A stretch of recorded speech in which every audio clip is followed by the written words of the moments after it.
everyone! Welcome back to another episode of the Stitches and Scribbles podcast. Today we're going to be talking about some finished objects. We're going to be talking about craft fairs and like rummage sale type events, and also hopefully a little bit about holiday gift ideas because those kind of fall in the same category, at least for me. I hinted at this last week, or I think last week I talked about doing it, but I didn't know for sure if I had gotten approved for it yet.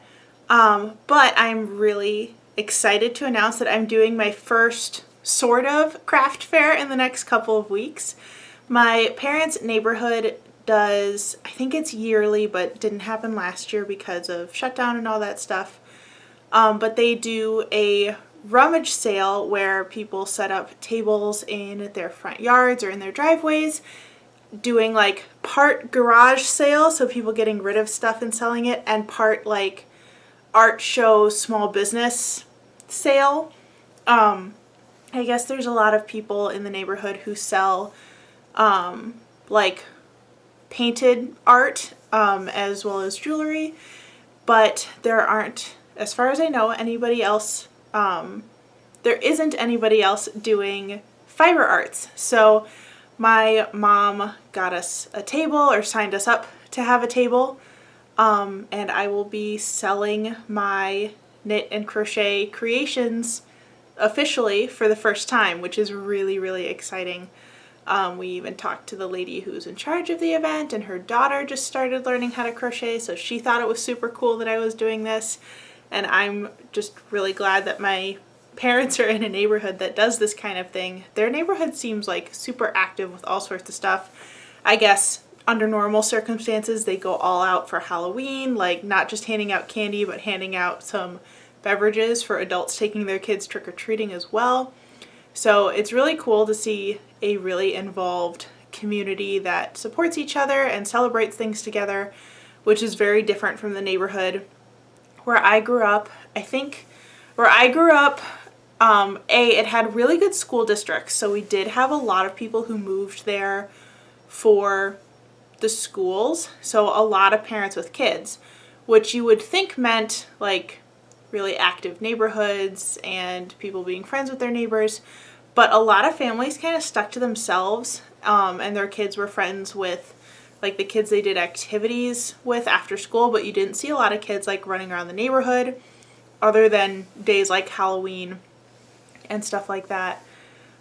So it's really nice to see a neighborhood that like organizes events together. I guess they have like a book club, and they have not a homeowners association, but like a neighborhood like group that organizes stuff. I'm not thinking of the right word right now, but not a homeowners association. It's not like a group that just like makes rules on how you can decorate your house. It's more people who like get together and plan events and like write neighborhood emails and stuff like that.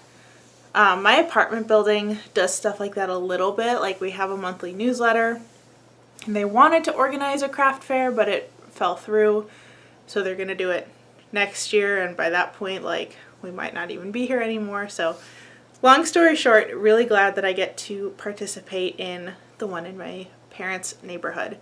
And because of that, I have been super busy this week, both because I just had a guest that stayed with me and another one coming this coming weekend.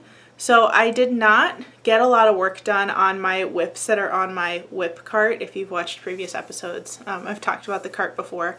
So I'm not even going to show those whips today because I really didn't make progress on any of them. I think there were a couple that I maybe got a row or two done, but this week was primarily taken up by having my sister-in-law stay here, and we went to the Renaissance Fair on Saturday. And then this coming weekend, I have another friend staying with me, and we're going to the Renaissance Fair again. So very busy, but I was able to crank out a whole bunch of knitting machine projects, and hoping to do some more quickly and soon, so that I have items to sell at the craft fair. I'll show you, I think I showed a couple of items last week that I had started as like testers, so I won't show those because you've seen them already, but I'll show all the other stuff that I've made. The first thing that I worked on was making the knitting machine twisty headbands. This one is a child size, mostly because I hadn't quite figured out the number of stitches I needed yet. But it's actually just a plain tube knit on the knitting machine, and you create the twist by how you sew up the edges. And I don't think I have a tutorial for it, but there's plenty out there, and I'd also be happy to do one if anybody wants one specifically from me. But I think the technique has been around for a while. I also made the same one in an adult size. They look almost identical, but this one is bigger, I promise. I also really like how this one ended up with the like black speckled section on one side and the gray speckled section on the other side. You get all the colors right there in that twist.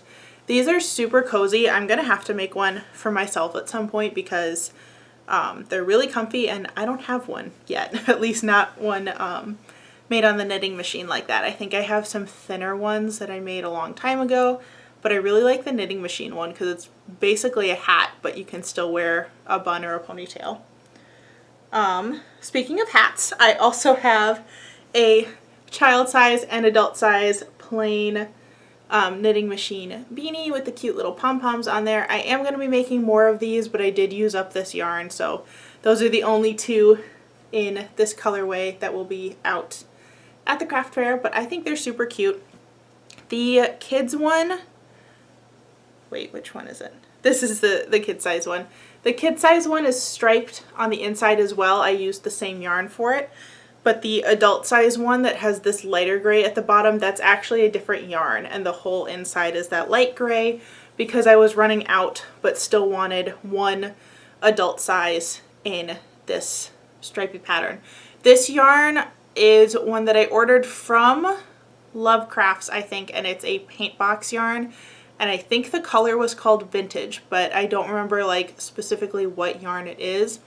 I used it a while ago to make myself a hexagon cardigan, and these were just the leftovers from that yarn. So I think this is a super cute like fall color combo for a hat. I think it turned out really nice, and I love the little pom-poms on top. I wish I'd had pom-poms that were slightly more of a like salmon-y pink color to match a little better, but I still think that they look cute, and I hope that some like parent-child team purchases those because that would be super cute. The next hat that I made this week is a ponytail hat. So it looks like this, looks like a basic hat. It's made by doing a fold over brim on the knitting machine. Again, I've seen other videos that use that technique. If you ever want one specifically for me, I'd be happy to film one. And the top is actually a drawstring. So you can pull it totally tight and wear it as a normal hat, or you can loosen it so that you can stick a bun or a ponytail through the top.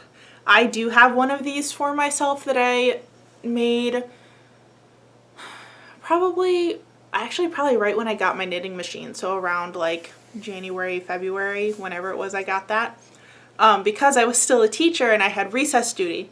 So I wanted a hat that I could wear regardless of how I had styled my hair that day, because recess duty sometimes got really, really cold.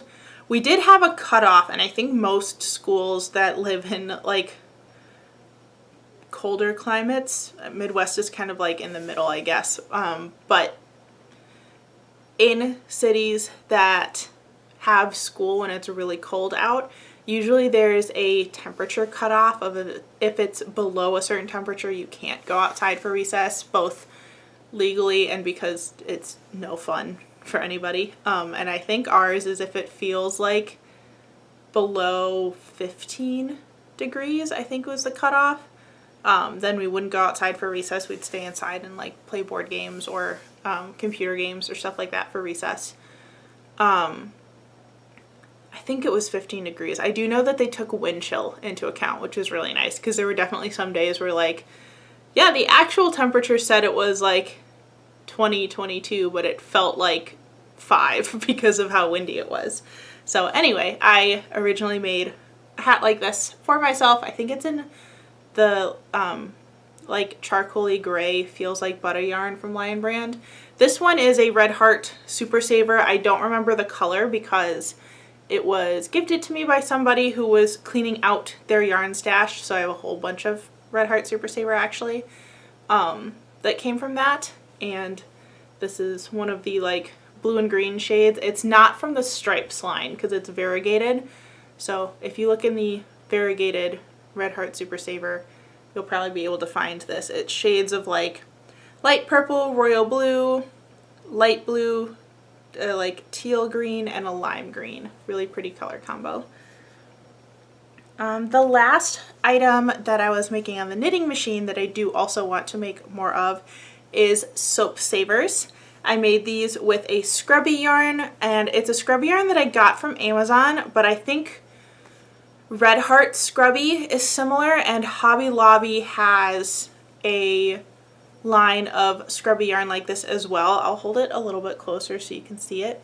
It looks sparkly at first glance, but that's actually just the like scrubbiness of it. It just kind of looks like a sparkly like eyelash yarn. But I have 2 of these so far with the intent to make more.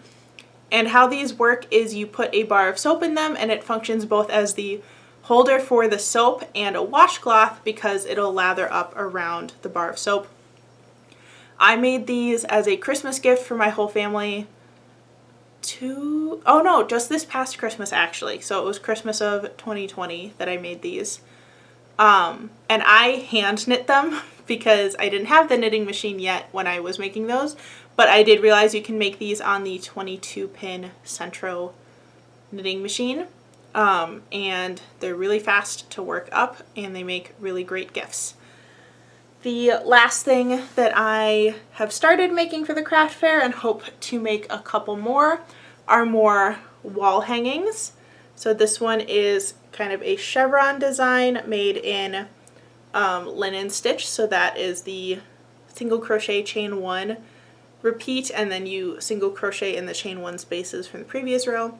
I think this turned out super cute. This is made all in cotton yarn. I think the cream is I Love This Yarn Cotton from Hobby Lobby, and the like purplish gray is one of the ones that Michaels had recently that like everybody was buying because it was on clearance, which I think means it's gone, but I don't remember what it was. I do know it's cotton, and it's kind of like a purpley brown, slightly variegated tonal color. But there's probably similar things in other lines of cotton as well. So that's all of my finished objects for this week, as well as like the plans for the craft fair, although I do have a couple other items that I'm planning on selling and either need to make more of them or need to start making them. Excuse me, it's really dry in my apartment right now because I had the air running all day, and I can like feel my throat getting tired from talking so much, because now that I work from home and I'm not a teacher anymore, I do not spend the whole day talking as I did before, and my throat has definitely adjusted to that situation. Anyway, plans for craft fair. So some other things I want to make are stitch markers, because I do know that there are a couple crafters in my parents' community from talking to them at events and stuff. So I am going to make some stitch markers and use this as kind of the trial run before putting them online. With that, I also want to make some earrings, because it's really easy to make earrings with the same supplies that you use for stitch markers. So since beads don't usually come in the right number that I need them in to make stitch marker sets, I can use the leftovers to make earrings as long as there's an even number. And I do kind of have a grand master plan of using up extra beads by making lonely stitch markers that can either be put together in like a mystery pack of stitch markers or to be purchased individually if doing craft fairs like this becomes more part of my regular routine. Other things that I want to make for craft fair, since it is fall, I do really want to try making some knit pumpkins, both the big size and the little size, with my 2 knitting machines, because I think that that would be super cute for fall season. The one thing I'm running into trouble with making stuffed animals on the knitting machine is I like my stuffed animals to have some weight to them, especially like decorative things, like here's a knitted little pumpkin, but stuff like that. But if I use the plastic beads that are meant for weighing down stuff like that, they fall out of the stitches for things made on the knitting machine, which obviously is not ideal. So I think what I'm going to do instead is get the teeny tiny Ziploc bags from Amazon and make like little beanbag packs in those Ziplocs and like seal it with glue so that they have zero chance of falling out, and put that in the base of items like that instead of just putting the beans and then the stuffing. I'm hoping that that'll work out, especially for little tiny guys like this one, because I think that is about the size that one made on the 22 Centro would come out to be. And hopefully that'll solve that problem, because right now I have a black cat stuffed animal that I made on my Centro that is sitting on the bed in our guest room, and it is definitely leaking those little plastic beans all over the place, which makes me really sad, because in order to fix it I would have to totally open the stuffed animal up and like take all the beads out and re-sew it together, and I don't really want to do that. So I'm hoping that for future projects this will fix that problem. And I think that's all that I was interested in making for craft fair. I do want to do more wall hangings, because that is one of the pieces where every time I have somebody come over to my apartment and they see the one that is hanging in my apartment, that's like one of the pieces they're most interested in. I get that that's partially because it's out and you can see it, but there seems to be high interest in those, and that's definitely like in keeping with the current like kind of boho 70s trends that are going on right now, as well as like cottagecore stuff, because that's definitely still a thing. So maybe I can sell a couple of those, but I am a little worried about those because I have to sell those at a much higher price than the other items, because the other items are all made on the knitting machine. They're actually pretty fast to create, but those wall hangings take me like 3 hours on average, depending on what the stitch is and what size hook I'm using, but 3 hours seems to be about the average. And in addition to that, like it has the dowel rod as an extra supply, and it's not like a functional item. So I'm still going to have a couple of them available anyway, and since I'm probably going to bring a project to do while I'm sitting there, that would be a good take with me project, because it doesn't take a huge amount of yarn, it just takes a while. So if I end up sitting in between customers, that would probably be a good thing to work on.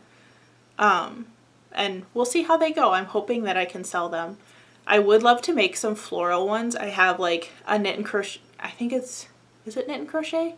I think it's just crochet. I have a book on how to make like decently accurate crochet flowers, or at least some of them are accurate. I think some of them are more in the like motif style, where they're more cartoony and decorative than meant to look realistic. But I think it'd be really cool to make a wall hanging that is just all flowers and leaves and stuff, and make it kind of organic and nature inspired. But that one would definitely take a lot longer to make, and I would have to make it much more expensive for it to be worth it. So we'll see. But those are my plans for craft fair, and that's going to lead into talking about things for holiday gifts. I think I've brought up holiday gifts, at least my plans for holiday gifts, a couple of times in the last few podcasts, but since this is prime like Christmas crafting season, or winter holiday gift crafting season, a lot of people are looking for ideas like now, especially if you have to make something in bulk. In the past, I have been very ambitious on years that I decide to knit or crochet things for Christmas and end up struggling to finish things at the last minute. So I'm hoping to not do that this year. I spread out my projects a little better. I have some Christmas presents already finished, all that good stuff. But I wanted to talk about some like do's and don'ts for holiday crafting based on my experience. So the first one, which I guess counts as a do and a don't is match your projects to how much the person receiving it is going to appreciate it. And I've got a couple stories that go with this. So one year for Christmas, I decided that I was going to knit infinity scarves for my entire middle school teaching team, which was 6 people, including myself. So I made 5 for my teacher team. And then I also made scarves for 2 administrators in my building and actually knitted a Christmas tie for my principal. That's a lot of knitting. And I think I decided that that was what I wanted to do in like October. So I remember being very stressed in December trying to finish those scarves and get them ready for everybody. And then I know for a fact that one of the teachers I worked with ended up not returning to us. She was not a good fit for our school. And I don't think that she appreciated it. Oh, wait. I think I made 2 for my teacher's aides too. So that was 9 scarves and a tie. So I was making 10 items for coworkers for Christmas. I definitely had at least that one person who did not appreciate the time that went into it, and I think that actually I'm the one to blame for that, because I picked a project that the people who know me really well really appreciated because they knew how long I spent on it. I also was better able to figure out their favorite colors and stuff like that. But people who I didn't actually interact with that much were kind of like, okay, like, what's this? So that's kind of on the don't side of match your project to the person you're making it for. But I do know that this year, a lot of the projects I'm making for Christmas presents were either requested by the person or by one of their, like, immediate family members, which is going to give me a better success rate for how that project will turn out. This is the part where if you are someone who I exchange Christmas gifts with, please stop listening. Actually, you probably shouldn't be listening to this one anyway, because there will be things mentioned. You'll just have to wait and be surprised in December. With that, now that hopefully everybody who needs to has clicked off, as I've mentioned a couple times before, I've been commissioned to make a sweater for my father-in-law for Christmas. It was my mother-in-law's idea, and we kind of worked together to figure out something that would work well. So she showed me a couple of his sweaters and explained what he wanted in a sweater. So we're going for a gray cardigan, kind of on the simple side so that it goes with everything. But he tends to wear cardigans with his dress shirts, especially working from home with what the current situation is for him. And he had some cardigans that didn't wash well or shrunk or the pattern was too crazy. So we kind of worked together to pick a yarn and a pattern to use in order to create kind of the like ideal sweater. I have not started it yet. That will probably be some crochet with me videos in the next month or two on this channel, because I noticed that like some of you guys really like the crochet with me videos. I know I like watching the crochet with me or knit with me videos where it's not really a pattern or a tutorial. It's just like watching the process of creating an item. I find those super relaxing, and then I end up working on the projects that I'm supposed to be working on. So it works out for everybody. But that project will have a higher success rate, if that's the right term, because of all of the thought and work that was put into coming up with the idea for it versus making a one-size-fits-all gift for a bunch of people. However, I have done the identical gift for a whole bunch of people thing before that turned out really well, and that was actually the soap saver bags. I made these for my entire family for Christmas last year, as well as a couple of friends, and these were a huge hit, especially for my grandparents. So highly recommend making these as a gift. You can also make them in cotton yarn if the scrubby stuff is too much for you. But these turned out great, and it's really easy to pick up like fun handmade soaps from little craft fairs or even places like the Renaissance Fair to give like a really unique but still practical gift to someone.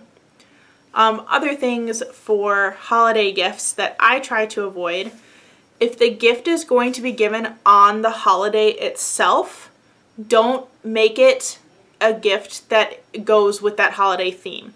So my family celebrates Christmas, and this is more on like gifts I have gotten but how do I explain this? If the gift exchange is happening earlier in December, like some people do like a Secret Santa with friends or stuff like that happens earlier, then like I love getting Christmas themed gifts. So like I have a group of friends that does Secret Santa usually like the first or second week in December. So if you get something holiday themed, you still have time to use it before the holiday season is over. I'm also Catholic, so Christmas for us goes until January 6th. So there's like a little bit of time, but it's not quite the same. So for example, if you're a knitter or crocheter and want to make Santa hats for people, to use that as an example, give it to the person earlier on in December so that they have a chance to use it before it gets put in a box with all of the other holiday decorations for the rest of the year. This also was something that I think I vaguely remember from being a kid, that if I was gifted something I couldn't use right away, that wasn't as exciting. So whether it was like for Christmas my senior year of college, getting things that were supposed to be for my dorm room freshman year was kind of like, oh yeah, this'll be cool in 8 months, but it's not so cool right now this second. So save holiday themed gifts for gift exchanges that happen before the holiday itself, unless you've been specifically asked to make something by somebody. Next tip for holiday gifts is don't pick things that take too much time. Going back to my infinity scarf story, that was a bad idea because scarves take a while. They also take a lot of yarn. I think for those, I picked a pretty bulky yarn and it was a pretty lacy stitch, but still easy. So I think each scarf took me about 5 hours, which meant at my fastest, I was getting one done like every 2 days. And I was coming home from work and like watching Netflix for like 2.5 hours every night to like get through those scarves. And when you're making, what did I count it to? 9 of those, that's a lot of hours worked up. So match your project to how much time you have to get the thing done, especially if it's not something that somebody requested. Make sure that you are not stressing yourself out with your crafting, because I have definitely been guilty of that in the past, that I get very stressed out about projects because of a deadline that either I set for myself or because I chose to make something for a holiday without giving myself enough time to actually do it. And I don't like giving gifts that are still on the needles or still incomplete, because that bothers me, especially if I don't see those people all that often. I think those are all the main things I wanted to talk about, like do's and don'ts wise for holiday gifts. If you're looking for inspiration for holiday gifts, I did do a holiday series on my channel last December where I did a whole bunch of little gift ideas, including some that are super last minute, so feel free to check out those. As far as what I'm gifting to people this year for Christmas, I had the sweater that I talked about. I made a hooded scarf for my grandmother. It's the wild oleander hooded scarf that was all over TikTok and Instagram and everything. The pattern is designed by Wickedly Handmade, and you can purchase it on Etsy. I'm making a shawl for my sister-in-law because she picked out the yarn, and that's still in my whip bin. I think that's it as far as big presents that I was asked to make. I will be making a couple more soap savers because I had family members who requested a second one for Christmas, so I'll be making some of those. And other than that, I think that's kind of it. I hope you enjoyed listening to the podcast today and that maybe this helped you figure out some things for holiday gifts approaching. If you have any questions or comments about gift giving or making things for craft fairs, leave them below. I'd be happy to answer or send you links if you're looking for specific things, stuff like that. And I think that's going to be it for this week. Thank you so much for watching. Don't forget to like, comment, and subscribe for more crafty videos. And I will see you in the next one. Bye, everybody.